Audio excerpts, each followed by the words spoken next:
reaching from the west to the south to India, having so much of attention, and their political stages actually shifting because of Sri Lanka. I mean, I think we spoke about this earlier, where in the UK, David Cameron, we know that he has an election coming up as well, and there's a huge Tamil diaspora there.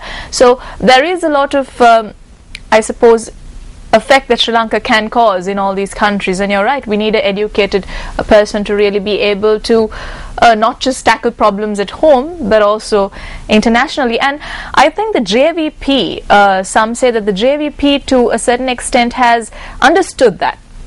I mean, we see Anurukumara Dissanayake now heading the party as the leader, and Somavansa Amarasinghe, who was the predecessor of the leadership, is now taking on a role which is the advisor for international affairs to the party. What have you got to say about the JVP and this shift in its leadership and these new positions that have been made in the Well, I think it's excellent. It's a little overdue. It was about 10 years ago that I first heard from those within and around the JVP that Anurukumara Dissanayake was regarded with much greater respect within the party than Vimal Veeravansa, because Vimal Veeravansa was a very good public speaker, but he was not seen as an educated person and a person who had really studied socialist theory and Marxism and so on. But Anurukumara Dissanayake was seen as the most serious-minded young leader. And this was 10 years back. And that's proven to be true because he's performed very well in Parliament. And it's not just him, he's been the first among equals. There's a group of JVPers, and one who crossed over to the FSP is also a tall young MP in Parliament, ex-JVP. They are the best guys as a party. They are the best performers in Parliament. The most substance comes from the JVP. So, one thing that struck me, Mahina, was when this radical left party, which functions mostly in Sinhala, changed its leadership to this young guy from within its parliamentary group. The Colombo newspapers and the media were applauding, and this was a very interesting thing. I mean, business newspapers had front page stories and photographs. The television gave it wide coverage. There was a social mood of uplift. English language columnists talked about a ray of hope. Now, what was this about? This was because the JVP had done what society expects all the parties to do: make a change, shift to a better performer, shift to a younger person. And the JVP had done it. So people who were from very different backgrounds, social sectors which were very different from that of the JVP's own social base, were cheering.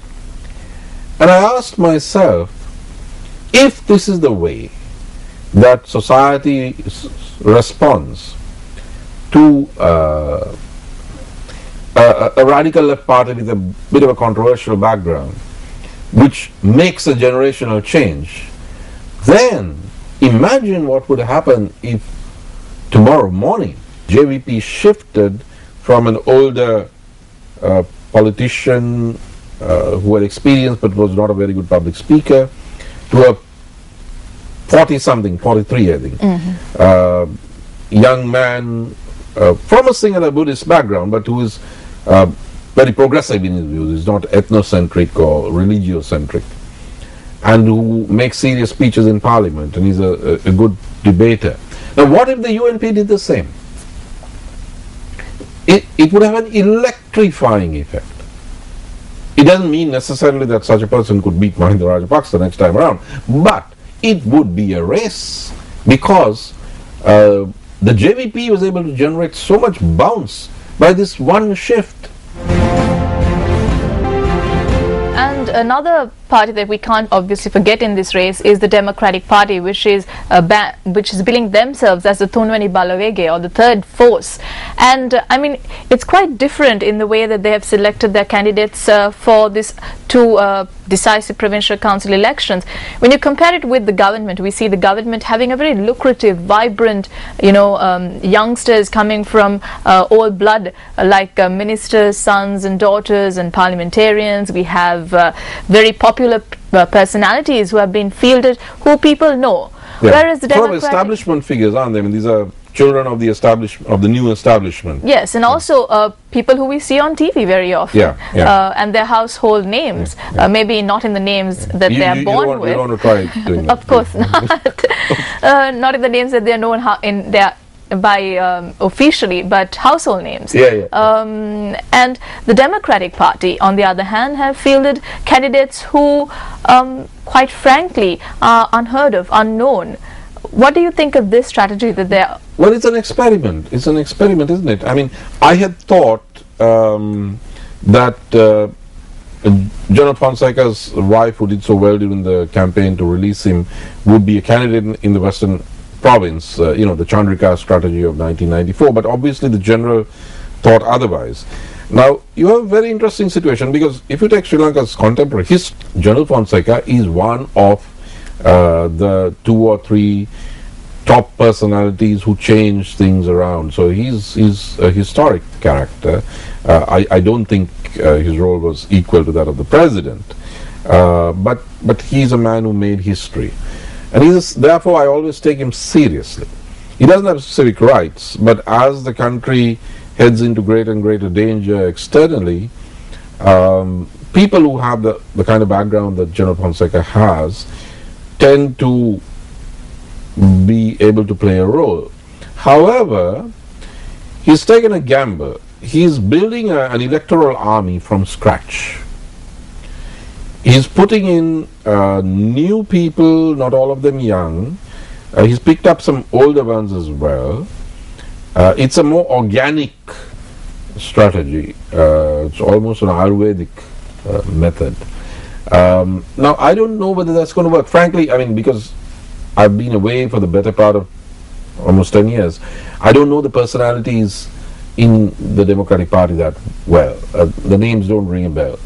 But I don't know the kind of roots they have in the community. I mean, if they have civic roots, then it's going to work. The JVP, I mean, the names are known. Dr. Nalin Jayatis, all these guys, it's the names are known, and the backgrounds, they're all university educated people and so on. Lal Kanta. I mean, Lal Kanta has been a trade union militant, a leader for, well, at least from the 90s. That's a very well known name. So it's a gamble that the General is taking to start from scratch, build an army of disaffected elements, not big names. I don't know about the educational and professional profile of the party. What worries me, though, is something else. I mean, I think it's good to have that kind of balance and for this party to have emerged. And I'm happy that the General is not intimidated. I mean, nobody can intimidate him, so, he talks back, he speaks out. But there is a tendency to be provoked into excessive rhetoric. For instance, at the time when international scrutiny is on Sri Lanka and the Western press picks up anything and everything that's said against the president, a statement, even a toss-away statement of the sort that General Fonseca made, that Mahinda Rajapaksa is not worth a hair on the body or head of Velupilla Prabhakaran. Now, I'm sure he was provoked by the incident in Gaul, but still, a vote can be misinterpreted as, so many people agree that Prabhakaran was better than Mahinda Rajapaksa, or that Mahinda Rajapaksa is worse than Prabhakaran. I don't think that's the right signal to send out at this point of time. That it indicates too much volatility on the part of a leadership. So I have some the profile of the party and where it's headed, it doesn't seem very stable. The JVP, on the other hand, is a stable party. The UNP is stable, but it's stale and it's sort of shrinking. So that's different. But the UNP is also the party to watch, because we don't know how much of the UNP vote the Democratic Party will take. How much of the UNP vote the JVP will take? Will the UNP remain the overwhelmingly preponderant party in the oppositional space, or will it find that that the DP and JVP together have pretty much the same percentage of the opposition vote that the UNP has? And the UNP itself, it's a divided party. Everybody knows that. You have the Western Province, and in the Western Province, there are hard-working candidates, good candidates like this Dayan Gamage and so on, who spoke around well on majority-minority relations. Well, on that note, we're going for a short commercial break. When we come back, we'll be talking about politics elsewhere in the world, specifically in our neighboring nation, India, and also the situation in Ukraine. So stay with us.